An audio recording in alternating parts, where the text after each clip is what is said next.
అందరికీ నమస్కారము. ముందు వీడియోలో ఈశ్వర స్వరూపము ముఖంలో అచ్చులన్నీ కూడా ముఖంలోనే ఉంటాయి. ఆయన స్వరూపంగా మారిన అచ్చుల వివరాలు తెలిపాను. తరువాత వీడియో ఇది.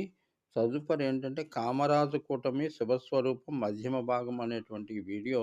అంటే కామరాజు కూటమి అంటే కవర్గము నుండి మా వరకు, అంటే పవర్గములో చివర మార్చడం వరకు ఉండేదాన్ని కామరాజు కూటమి అంటారు. వీటన్నిటిలో కూడా ఏ ఏ వర్గం దేనికి చెందింది? కవర్గము కక్క, గగ్గ, ఞ వరకు కుడి చేయి. అలాగే చవర్గము ఎడమ చేయి.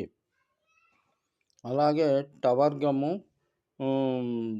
అక్షర స్వరూపం అంతా కూడా వెలసి 10 అక్షరాలు వచ్చేసి టవర్గము, తవర్గము కలిపి పాదముల యొక్క వేళ్ళుగాను, పకారము ఉదరముగాను, ఫకారము ఒత్తుఫ అన్నటువంటి కుడి పార్శ్వము, బకారము